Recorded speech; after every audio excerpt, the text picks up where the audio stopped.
Thank you, Ramali, and thank you everyone for joining us today. This is a remarkable confluence of three people who work together. That is Clover Hogan and John Elkington and my staff at regeneration.org. So the panelists, as we are called today, is not by accident, it's by intention. I am the author of a book called Regeneration, Ending the Climate Crisis in One Generation. It sounds a little bit bold, the subtitle, I understand. But the intention of the subtitle is not to imply that in some way the climate crisis could be solved within 10 years or 20 years. It was meant to make it clear that we need to really get in place and go in the right direction at the proper rate by 2030. And that's ending the crisis. And the crisis in that case is the crisis of inactivity, the crisis of non-involvement, the crisis of misunderstanding, the crisis of really dysfunctionality worldwide that we see, particularly on the government and the corporate level, with respect to global warming and its abatement. So that's what brings John Elkington and Clover Hogan and myself together. I consider themselves partners in the more diffuse sense of the word. We don't work side by side, but we have a profound respect, at least I have a profound respect for what Clover and John are doing. And in a sense, they represent two different aspects and fairly obvious by the history of their work. But Clover, in the case of Clover, extraordinary spokesperson for youth, and eco-anxiety specifically, and the fact that poll after poll after poll around the world within universities and specific countries, again, show that 70% of our youth, the cohort between, say, 16 and 24, approximately, experience a tremendous amount of anxiety. It's about 70% experience that, and some can experience that in the form of depression. I've seen figures that 39 to 40% of that cohort is reconsidering or has decided not to have children at all, which is just what an extraordinary thing, I think, for John and myself. When we think about being that age and feeling like that wasn't a possibility, it's an amazing fact that it's true right now. And I think Clover speaks to this more eloquently than anyone I know. Not to say there aren't very many eloquent young people right now in the world. It's extraordinary. But that's why we, both John and I, really love working with her. And the other thing about Clover is she has an amazing impact on older white men in corporations. She just seems to bowl them over with her sincerity and fierceness. And with John I've known for, we don't know how long, but decades, and in parallel in the UK and the US, working on what was then called sustainability, a word we don't use anymore. At least I don't use it very much at all. I never did, but that's what it has been called. And John is working on regenerative capitalism, and I working on regeneration as a whole in a broader sense than that. And we share notes and conversations and discussions, all the time, just trying to rethink what does that mean? What does regeneration mean on a broader scale, on a specific scale, within businesses, within governments, within communities. And so I want to welcome both of them. I want to thank you again for attending. And with that, I think I'll turn it over to Clover. She can probably introduce her Force of Nature, which is your organization, far better than I. Thank you, Clover. Thank you, Paul. Wow, that was a stellar introduction. I need to carry you around in my pocket all the time. So yeah, I mean, you captured it really beautifully. Everything that we do at Force of Nature is really at the intersection of our mindsets and our mental well-being and the climate crisis. And I remember as a 16-year-old student lobbyist at COP21 in Paris, going in with this really starry-eyed optimism that world leaders would kind of come together and act with the urgency that this emergency requires. And I instead showed up to something called the Sustainable Innovation Forum, which was sponsored by Shell and BMW and Coca-Cola. And I remember feeling that it was like attending a conference to solve lung cancer sponsored by Philip Morris. And I was overcome with this grief and anger and disillusionment. Yet remarkably, I saw those same feelings reflected in the eyes of the people around me. I saw it in my peers, in the other young students and activists who were there. I saw it in the politicians. I saw it in the business leaders.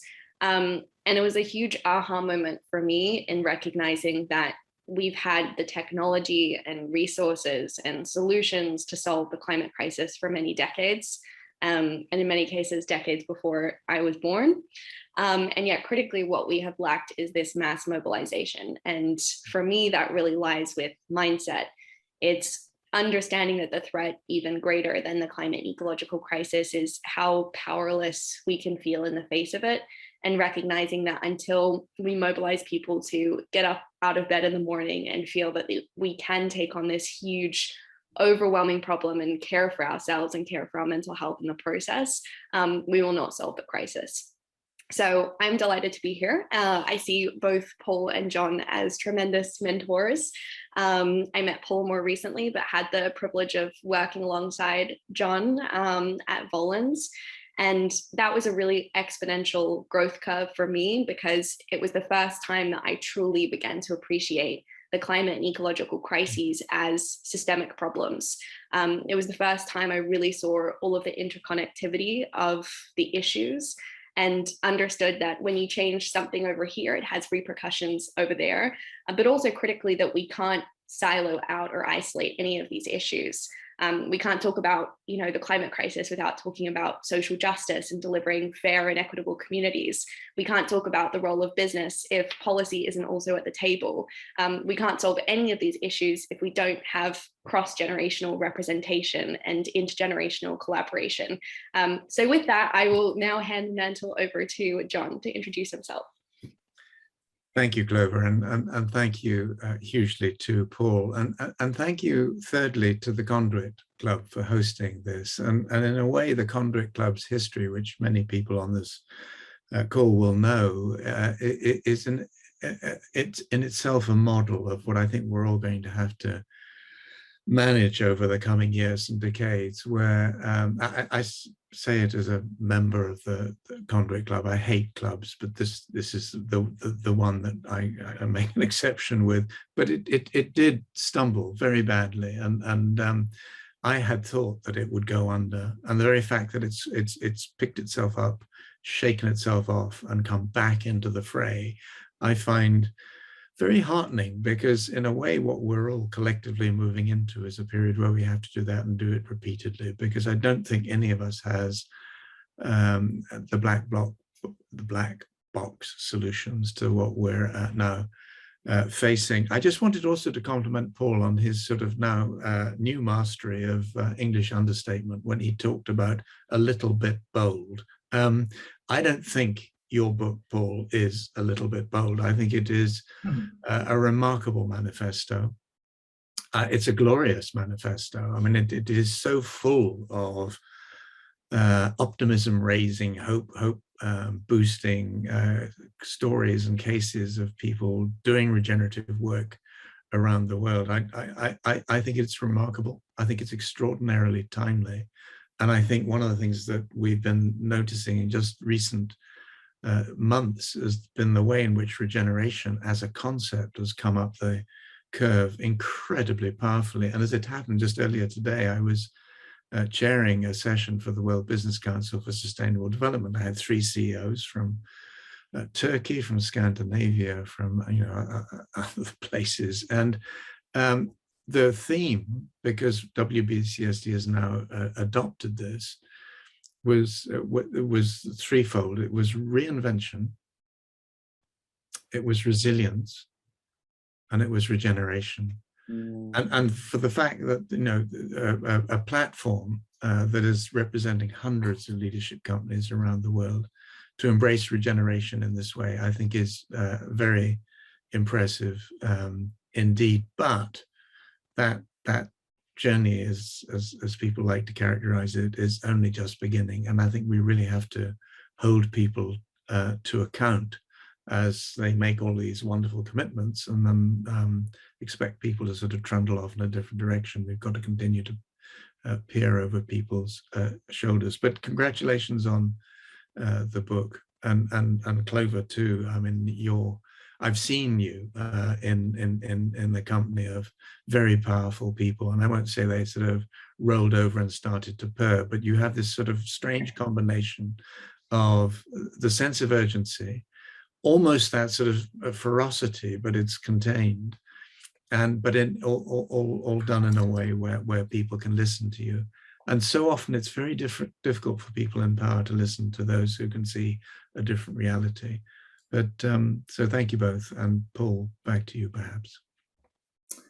Well, I want to start with a question, if you don't mind, for both of you, which is, you've spoken to it a little bit already, John, but I'd like you to amplify it, because we both have spoken of the fact that in our career, that we have never seen a word be taken up so quickly, so broadly before. And so I'd like to ask you what you're doing in order to try to marshal it, to not be co-opted. And to Clover, I want to ask, what would that mean, or what does it mean to youth, for lack of a better term, but the cohort that you address so eloquently? And especially because the title of the book is Regeneration. It's not regeneration, it's and then, ending the climate crisis in one generation. So it plays on the both meanings of the word regeneration, which is the default mode of nature and living things, of course, are all regenerate. And then the fact that this is a generation that definitely feels like it has the climate crisis in its crosshairs, or vice versa. They're in the crosshairs of the climate crisis, I should say. So maybe I'll start with you, John, and just ask you to ask you about how the word is being taken up and how it's being interpreted by, say, the World Business Council for Sustainable Development and other organizations.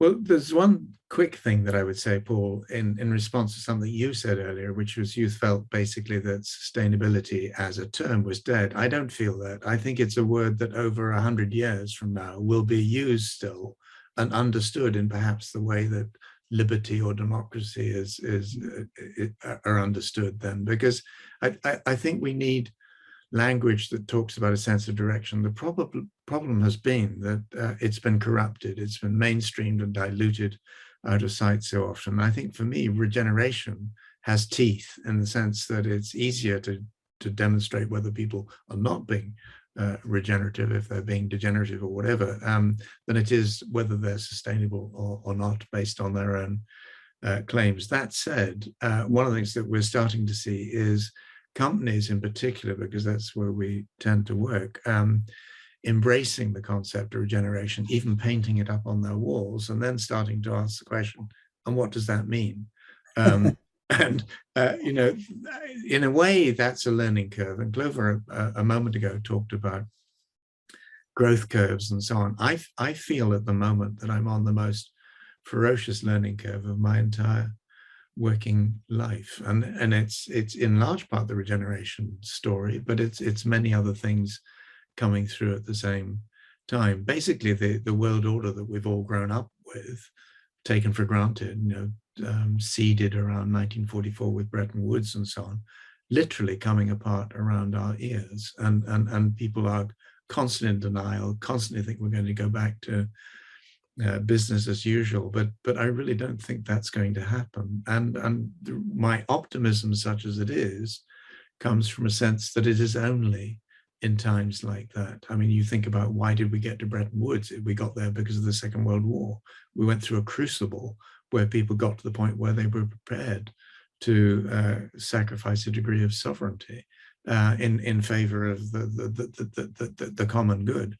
And I think we're a long way from that. I mean, COP26 will demonstrate what it demonstrates, but I don't think most world leaders who are coming, a number of them aren't, are yet at that point where they've been through the grinder and they see no option but to start to be a form of intelligent life on Earth. So I think we've got to pay a great deal of attention to how the regenerative principle and related languages are used. But as I say, I think it's going to be harder to pervert and subvert this language than sustainability proved to be. Mm. In answer to your question, providing a bit of a backdrop of how a lot of young people are feeling today, which you led with, Paul, we're seeing this, tremendous rise in eco-anxiety. And at the extreme end of that, I mean, as you kind of expressed, young people who are falling into depression around the world that we've inherited, young people who are awake at night with panic attacks about the climate crisis. And this is by no means exclusively a Gen Z phenomenon. I just want to, reiterate that. I was talking to a few older colleagues recently who said that, after the IPCC report came out, they kept being woken up in the night by these kind of apocalyptic dreams. But I think it's different for a lot of young people because of the sense of confusion and, in many cases, betrayal that can come from waking up to the crisis. I remember when I first learned about the climate and ecological crisis, I was 11.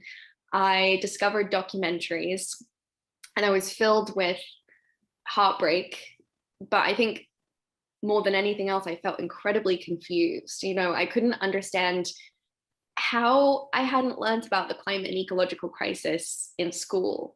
I hadn't seen it in the media on TV when my parents watched the news. We didn't talk about it at the dinner table.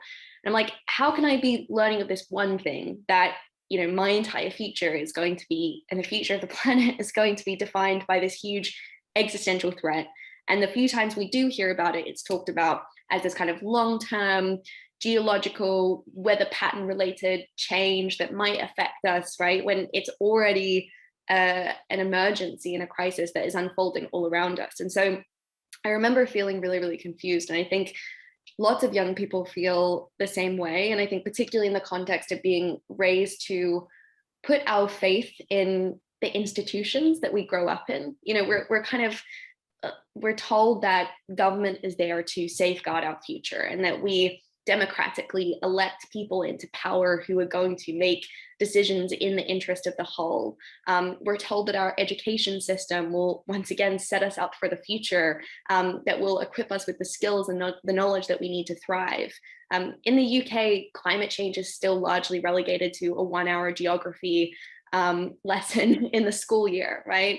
It's the same thing. I mean, young people today, it's incredible to see how fluent they are in understanding the BS of decision makers, and how acutely they understand greenwash. But greenwash is at an all-time high, right? Like, we have companies like Shell positioning themselves as sustainable and co-opting words like regeneration. So I think there's this real fatigue in young people and this real disillusionment of, wow, these systems are broken and potentially they're broken beyond repair, but also perhaps we shouldn't be trying to repair them. Perhaps we should be really taking this as an invitation to rethink so much of how we live and breathe and innovate. And so that is all the backdrop to regeneration, because I think for a lot of young people today, our view of the future is largely stamped by these kind of apocalyptic images and these dystopian ideas, and the impact that has on us personally, whether it's deciding not to have children, or students I've talked to who have said, I have no interest in even going to university or getting a pension because what's the point, But regeneration is a really, really compelling challenge to that. In a conversation, in a narrative that is so defined by the kind of dystopianism, it really provides us not with a techno-utopianist path to what the solutions could be, but what the solutions already are and how they're already present in the current day. So that is what excites me. And I suppose to segue into a question for you, Paul, I'd love to know from your experience, how do we make these ideas that are very nuanced and very easily corrupted, how do we make them sticky? And how do we ensure that they do proliferate in the public consciousness and are more compelling and are a more compelling invitation than those really tempting dystopian kind of apocalyptic images of the future? That's an excellent question, and has many levels. Working backwards, the human brain responds to fear far better than possibility. As we know, that's why we're here. Our ancestors were very good at, their amygdala was lit up, and they were very focused on current existential threats. And so we inherited that wiring, and the media can't do anything but take advantage of that, because it's the click-through gateway for a digital world, which is, and at the same time, the science around climate, the Code Red 6th assessment of the Intergovernmental Panel on Climate Change is extraordinary science. It's impeccable, really. The greatest, I think, collective scientific achievement in human history is the Intergovernmental Panel on Climate Change. Sometimes it's dismissed. It's extraordinary what human beings have done there. The problem with that, of course, is that it reinforces this tendency in human beings to react and to and so we are drowning in the sense of probabilities of what's going to go wrong and when and how far, and is it going wronger, faster, and that sort of thing, which then doubles down on anxiety or fear or more panic, for example, that we may already have. And for me, the stickiness of regeneration, and it goes to several areas. One is it works. So it works better. And as opposed to, well, this is an alternative. Don't you think we should do it because this is happening over here and it's really gnarly and not helpful and destructive. So let's go over here because it's nicer, better.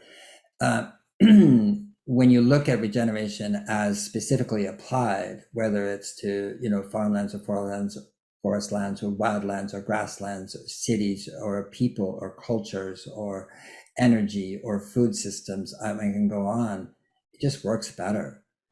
And the inertia of the corporate system in the world, and I'm not trying to paint it with a black brush so much as to point out that once you have a technology or a way of doing things or a food system or a farming system or whatever that, may have made sense in some way at one time, and you've grown and grown and grown, the momentum inertia of that entity, that corporation or that group of corporations is overwhelming. It's overwhelming. And so it can appear that regeneration is like, sort of the mouse showing up, in the elephant cage, like where, or it's showing up somewhere saying, where's the food, and there's gigantism everywhere. And there is, in that sense, is we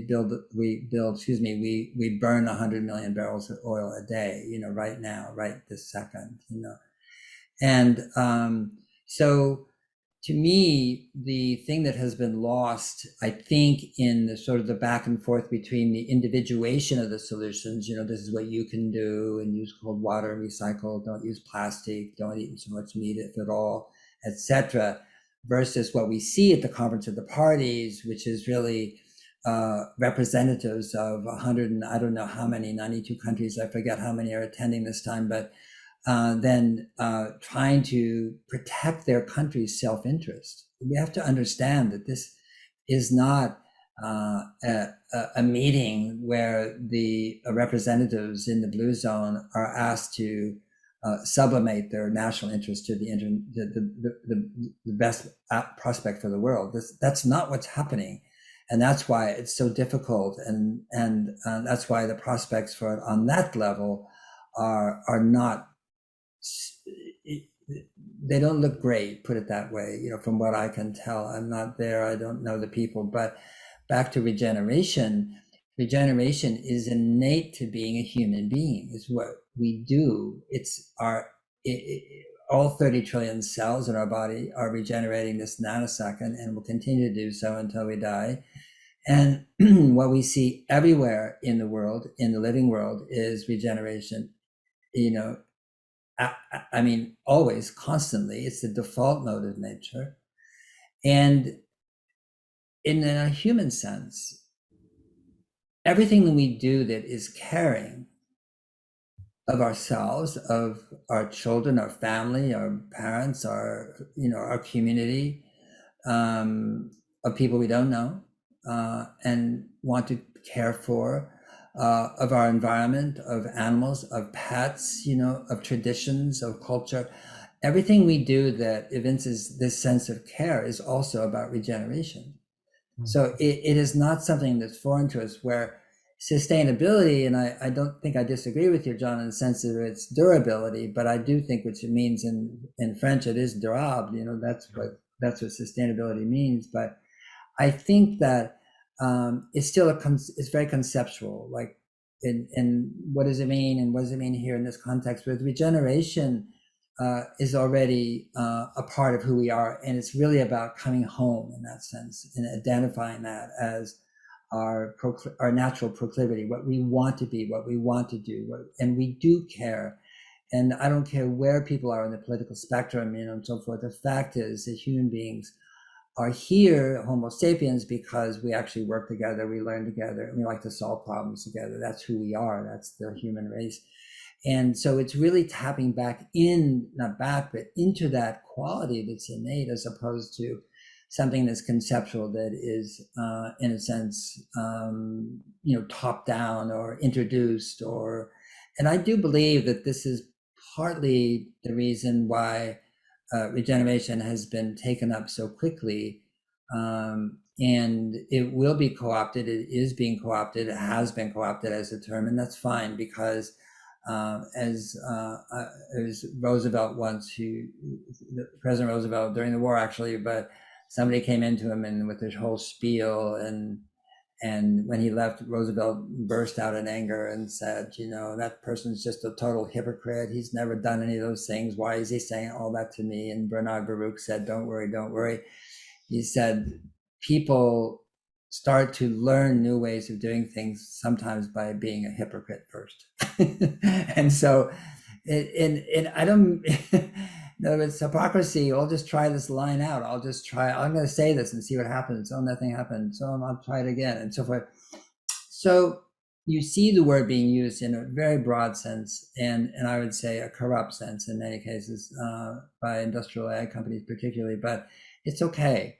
I just feel like it's something that we can coalesce around, and that we can define together on all levels of agency, which makes sense to us in a very practical way. And I hope its stickiness is its ability to improve human life in all senses of the word.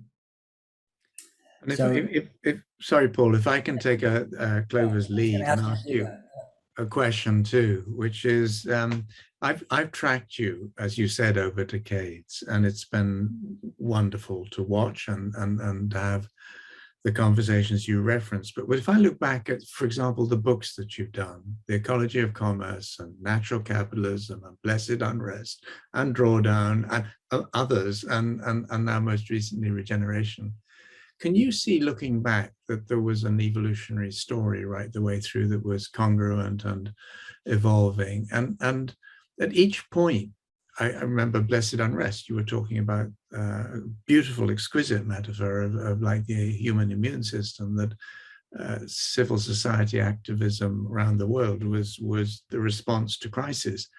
Has your sense of confidence that we as a species would tackle all of this in a sufficiently urgent and effective way evolved, changed over time? Are you more optimistic than you once were, or less? How's that taken you? I don't think I was ever optimistic or pessimistic. I never was hopeful or non-hopeful either. I try to stay away from those directions and so forth. As a journalist, I'm more interested in describing and exploring what is. Obviously, from my perspective, I mean, no matter who's writing, you're always writing about how you see the world. And in the case of Blessed Unrest, which was, yes, I was describing the 1 million organizations in the world that work towards environmental justice and the environment and indigenous rights in 3 different areas. And calculated there's about 1 million organizations in the world at that time, and the book was published in 2007. And I think that and that has grown since then. It's not less, it's more. And you do see this rising up, if you will. The thing is that it's completely ignorable by the media, because, and they'll bring it out, you know, the CNN awards or this or that or something, and oh, this is a great little group at this housing project, and they put solar on the roofs, and it's a little energy co-op, and it's a, you know, it's a good news story. So good news stories are always, you know, being batted about, but the breadth of it has never really been examined by in media. The interesting thing about those 5 books, though, is that someone pointed it out to me later, which is if you look at the last chapter in each book, it foretells the next one. Unbeknownst to me, by the way, I had no idea that that's what I was doing. And so they do sequence in that sense. And for me as a journalist, I write to learn, not because I know. And so I don't go into a subject with the sense of, I know you don't listen up. I find that a little bit off-putting when I see it. And I think that unintentionally many books do have that sort of sense of didacticism or imperative, you know, and I think especially around the climate, because of the urgency of the situation, there's a tendency to use should, must, you know, very much, you know, in you know, those declensions of verbs, you know, is like are almost inescapably seen, you know, in the literature, and not in the science literature, but in the activist literature. And for me, what I'm trying to do, and I think what we're all trying to do, so I don't just, not just myself, but what we're trying to do is create the conditions for self-organization in the world. And that, because we know that that's what the living world does anyway. It's a self-organizing emergent system and so forth. And so, and that's what human beings are as well. And I think that tendency to do that and that capacity and ability to do that has been very much been suppressed by power, by politics, by corporate power, certainly political power, but also I would say by digital power, Facebook, Google, Twitter, the digitization of our lives, and the basic in that algorithmic feedback to amplify our desires, our lowest desires, but also our amygdala. And so we have a tremendous amount of pressure coming in, and then the economy itself, the economic system itself, and so forth, is sort of giving people whiplash, and that whiplash makes people feel even more insecure. And there's 2 things you can do. One, go to try to conform more and get into the crowd and be protected, or to try to strike out in a way that creates more sense of sovereignty, you know, which you see in Bristol and which you see in transition towns and the beautiful work that's being done up there. And in the UK. So I would say that, yes, there is a continuity, and unbeknownst to me. But John, you too. I mean, this is 23. You're like, you've written more than 2.5 times more books than I have.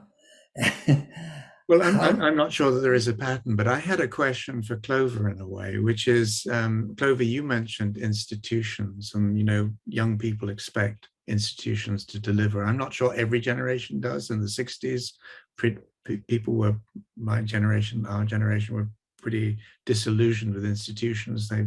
They've evolved a bit since then. But I mean, I think of you as an individual, and I think of you born in Australia, educated to some degree in Indonesia, worked in the United States and the United Kingdom. So you're sort of a child or a young person in that sort of global picture. I don't know the answer to the question I'm about to ask you, but do you already see some sort of emergent pattern around how we might flex and adapt and evolve our institutions over time to deal with some of these really wicked challenges that we now collectively face? And as I say, I don't. I mean, I know how much trouble it took to put together the UN system and everything went with it, and we now have what we have, and it's not fit for purpose. But do you feel younger people have some sort of blueprint, emergent or otherwise? Well, I think for one, when we talk about institutions, it's really easy to think about them in a super abstract way. And it's always very grounding for me to realize that institutions are made up of organizations, which are made up of communities of individuals. And I mean, the journey has been a really interesting one, in that when I was studying in Indonesia at the Green School, I had some pretty cool teachers, and we dedicated, a whole kind of curriculum to understanding greenwash. And we examined the campaigns and efforts of companies like Nestle and PepsiCo and the like, and huge multinationals who I made mockumentaries about. Like I was really inspired by Greenpeace's campaign against Nestle at the time around their use of palm oil in Kit Kats. And it was very real for me growing up in Indonesia, in a place where, the sky would turn orange for 3 months of every year from the forest fires and the monoculture cropping. So it was very real. And I remember this anger toward the institution of, these huge multinationals, these huge FMCGs who were so widely removed from the issues. And then now, as a 22-year-old, finding myself in conversations with the people who run these organizations and who are making decisions that affect billions of lives. And in many ways, it's been really challenging and also quite empowering. Challenging to the extent where I had to let go of a lot of the beliefs that I held to be true. It was much easier to kind of say, well, the people who are in power are super selfish and greedy, and they want bad things for the planet, which was kind of the worldview that I came from as a teenager. And it was much easier to think, so long as we just get the right people in positions of power, then we can create that systems change.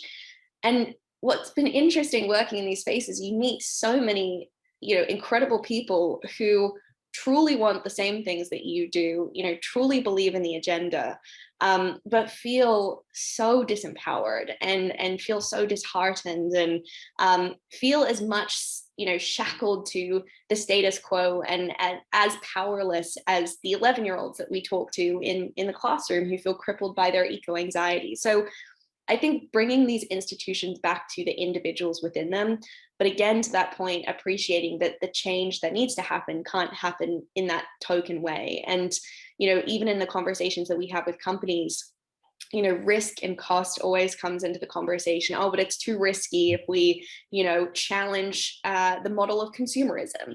It's too costly if we, take on board this sustainability premium. So the more sustainable option is more accessible to the consumer. I would personally argue that it's more risky to be playing with the future of the planet, and it's more costly to the people who are already paying the price of the climate and ecological crisis with their lives. But I do see how institutional change can begin with these kind of mindset shifts within these spaces, if you can create movements within these communities of individuals within these organizations. And I also think it's really, really cool and inspiring and interesting when people who kind of come more so from the system find themselves outside of it. And I've seen this in a few ways.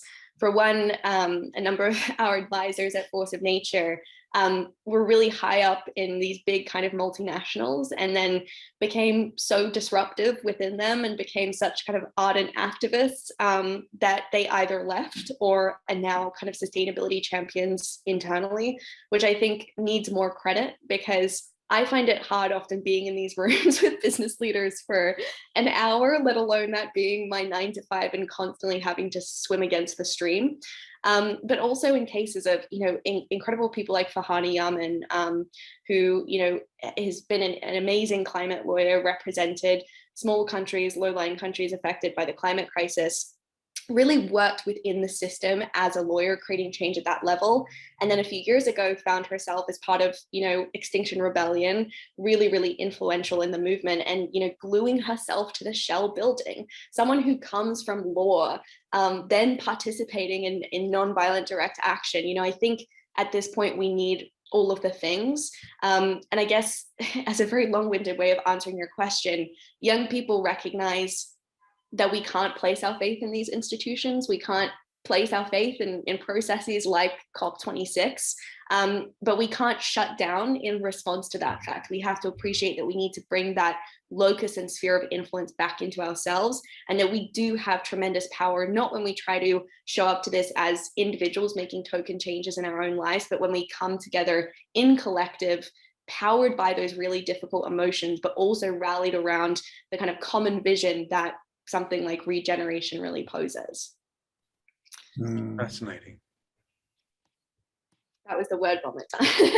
That very thoughtful, and it did make me wonder whether, Paul, you have any sense of the average age of the readers of Regeneration. Probably an impossible question, but when you wrote the book, what sort of age or demographic perhaps were you aiming at? Unfortunately, I wasn't. My publisher, my editor for 35 years, every time I propose a new book says, "Who is your audience?" And I say, "I have no idea." We have to understand publishing is, with all due respect, is a 19th century business that happens to be surviving in the 21st century. And so the process is slow and, step and touch. It's very ponderous, and they have no idea who's buying their books. Even on Kindle, for example, if it's Amazon doesn't tell them who's buying the books. Amazon knows, by the way, but not, in my case, Penguin Random House. So when I first started writing in my late 20s, there was 30,000 books published every year in the United States, and today there's almost 4,000 books published every week. And so it's a massive literature that hard to, So what I try to do is really make sense of things that didn't make sense to me, is what I try to do. I just assume that there's other people who feel the same, in other words, it really comes from a sense of confusion, not a sense of clarity. And then it sounds upside down and backwards, but not at all, actually. And in the case of Regeneration, a lot of it came out because of I knew I was going to write it as a sequel before Drawdown was finished, but in the process of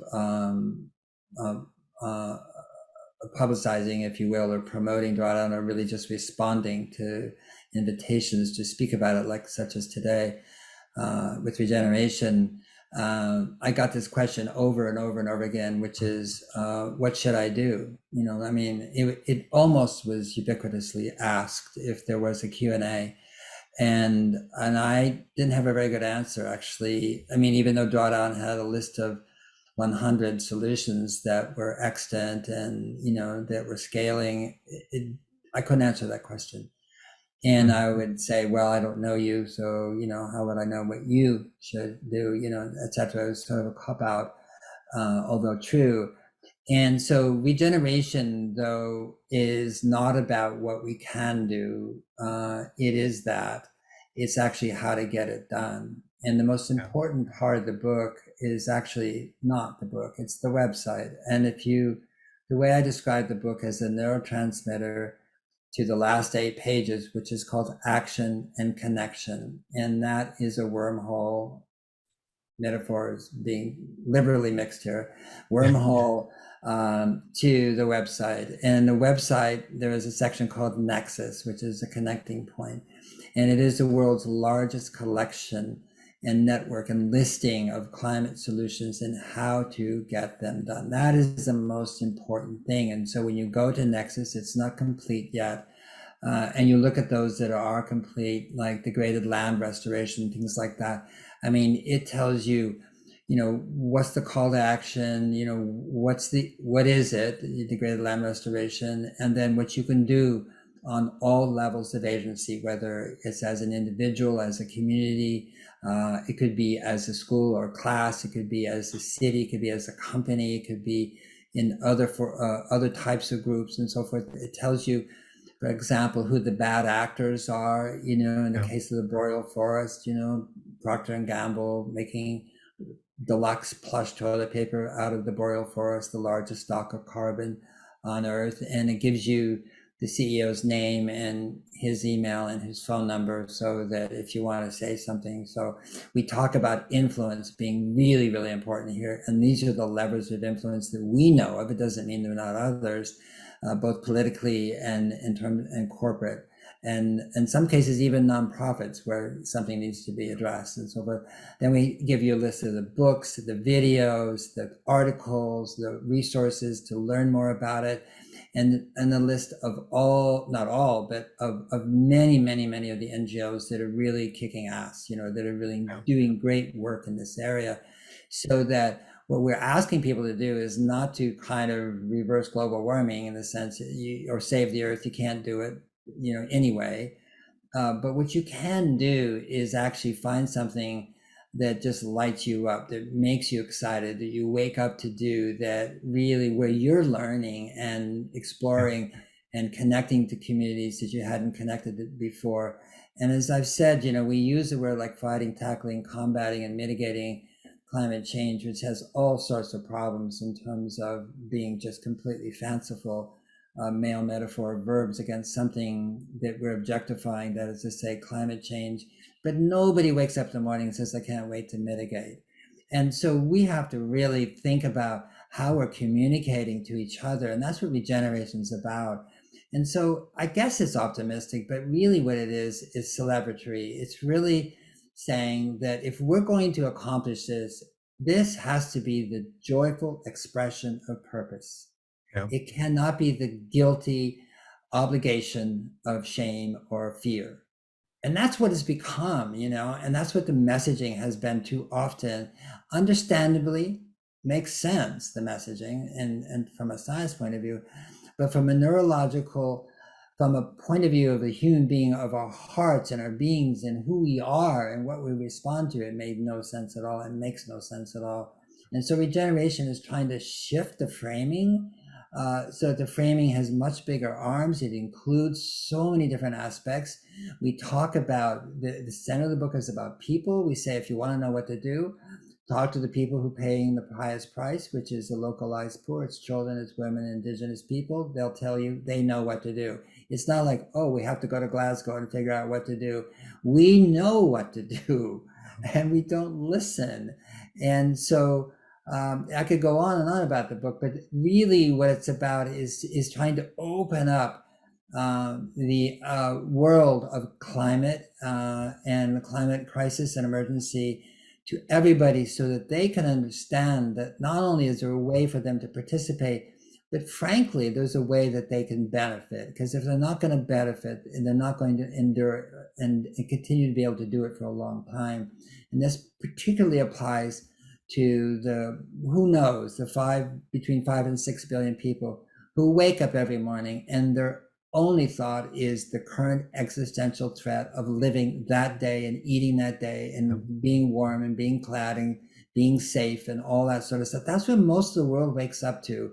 And we're still talking about future existential threat in the climate parlance, you know, when we have to understand that the solutions that are in Nexus, that are in the back of the book, really, if you look at them all, and there wasn't a climatologist alive and we were clueless about extreme weather and so forth, we want to do every single one of them right now because they benefit every single aspect of human endeavor, of human life, of natural life, of the planet in the future. And I'll close with one thing, which is Hindu Ibrahim, who's in the book, an extraordinary Wadabi woman in Chad, who's a pastoralist. And she talks about, you know, what we've heard before, which is that indigenous people look ahead 7 generations to measure what they're doing now. Okay, does that make sense 7 generations going forward? But what she said is something that we haven't heard so much. But she said, we did that because we could remember 7 generations before. We knew exactly what the 7 generations had done before us. And so they saw themselves as the middle of a continuity of life, looking back, looking forward. And it was an anathema in their culture to break that continuity. You know, it's like, it's unthinkable, you know. And so in a way, we're trying to restore that because that is a human quality. And I think that's what you're doing. Certainly, that's what Clover's doing. That's what we're all trying to do, is to basically listen to this schooling we get. We're being homeschooled by the planet. The lessons are really clear. Nature never makes a mistake. We do. And so we are being offered this opportunity to actually really reimagine everything, every single thing we do and how we do it and to what end. And that's what Regeneration is about. Thank you, Paul. And just very quickly, you both know my eyes are compromised at the moment, so I can't actually read what's in the chat or the Q&A thing. Can we just pick 2 or 3 questions that have come through and just in a nod to the audience respond? I will pose one of the questions to both of you, because I think it picks up really well on what you were just speaking to, Paul. You talked about regeneration being this kind of innate quality, and you also spoke to ancestrally and from the indigenous worldview, this idea of protecting the earth and looking after the abundance of life for generations to come, and also inheriting the earth. If regeneration is an innate quality, as you framed it, and this is both to Paul and John, how have we lost it? And I'm going to add to that, how can we restore it? John, go ahead.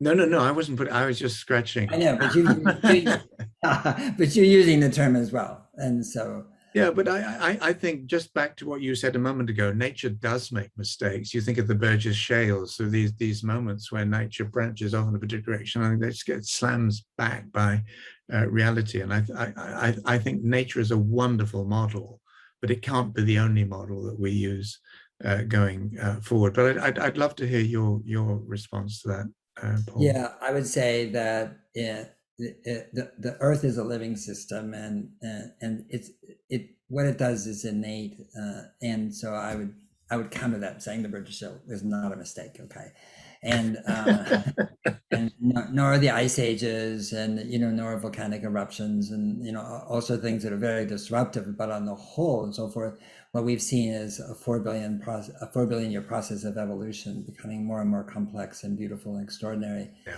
And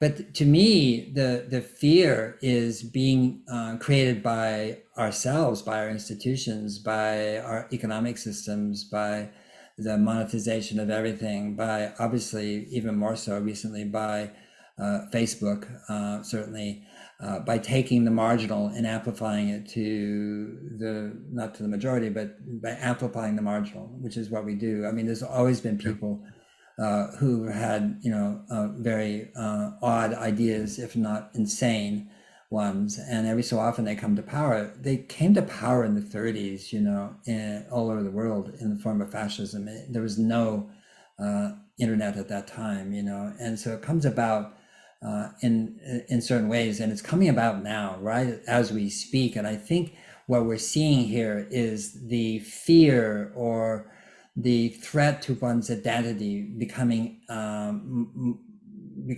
more pronounced. And what happens when people have no sense of purpose and meaning or identity, they will sometimes gravitate to demagogues or populists or fascists, really, and fascism, because it gives them a sense of orientation and belonging and truth, even though the truth is far from that. But they now have a way of thinking about the world. And so I think that when we look at regeneration is not something we're going to preach to the world, it's something we practice, okay? So it's not about trying to convince other people to not be fearful. It's actually the other way around, which is to do things that are regenerative, that bring us together, that bring it, and I think that when we do so, we really enact something that Andrew Huberman talks about at Stanford, a neuroscientist, which is that we have this belief that our belief changes, our actions, that if we just change people's beliefs, that they'll act differently. And what we know now is that it's actions that change belief. And so what regeneration is about is, it is innate. If it's not innate to you, then so be it, but it is. I can tell you it is, because it's happening every nanosecond in your body. And it happens to you because you care, because you even hear asking the question. That is a sign of regeneration. And it's really what we're talking about here is bringing the world back to life. We're killing this puppy, I mean, we are on the road to degeneration. Every single commercial activity that we and Clover spoke to this, that we embark upon, that we do, has the supply chain. On every supply chain, there is harm, there is death, there is taking of life. That's degeneration. It is without exception. Okay. So what happens now is we can see the end of that road, the degeneration road, and going, it doesn't go much further. Why do we want to keep going there? And so regeneration is a pivot towards the other direction, which is, instead of, do you want to continue to steal the future because it won't be here for much longer, or shall we heal the future and create a future? And in so doing, we bring the world back to life, but we bring ourselves back to life. And that means we have a sense of purpose and meaning and dignity that is absent too much and too often and too commonly around the world today. And that lack of purpose causes depression, it causes anger, it causes self-hate. And that self-hate then is acted out and taken advantage of, whether it's in advertising or whether it's in AK-47, the whole spectrum of ways in which we exploit these weaknesses. And we are human. Human means the whole panoply of emotions and so forth. And regeneration is one that says, wait a minute, there's something so beautiful within us and within the world, and connecting that back together, it gives us meaning in our lives. And it's a choice, and not foreordained, and nor is it trying to convince. It's trying to show by doing, as opposed to show by telling. This I think, was an experiment by the Conduit Club not to give us a moderator, and no doubt they will have learned something from that. I just say one final thing and then hand over to you two. But my final thing is, the way I understand what you're saying, Paul, is that regeneration is an invitation. It's not a scripture. It's not directive in the sense that thou shalt, but it's an invitation to all of us to get involved, to learn, to learn the practices and start to do some of this stuff. So I see this as very positive, very encouraging, and I thank you very much for what you've been doing, and look forward to keeping a watchful eye over your shoulder. Clover. I just wanted to say thank you, and thank you everyone who tuned in for the past hour as well. I think it's just powerful, back to the idea of how to make regeneration sticky, to see how it is proliferating, and it's a really powerful challenge as well to the kind of individual action narrative of all we're capable of doing is, you know, buying a reusable coffee cup or turning off the lights when we leave a room. I think this idea of really, and again, it's a challenge to our divorce from nature. You know, we humans are an expression of nature. And for me, regeneration is how to embody that in every part of our lives, not in a fragmented way, if we put the activist hat on, but just in how we choose to show up. So thank you everyone for showing up this evening. And Paul, this is your party, so the last word goes to you. Well, I felt like I did a long soliloquy there, which probably was my last word, but I just want to thank both of you for what you do and for joining with me in this work, and for the audience for being patient with us, and to Romali and the Conduit for allowing us to sail on here without a moderator. And we did the best we could, and I hope it was good enough anyway. And thank you, everyone, and thank you both, and we'll be in touch. Thank you all.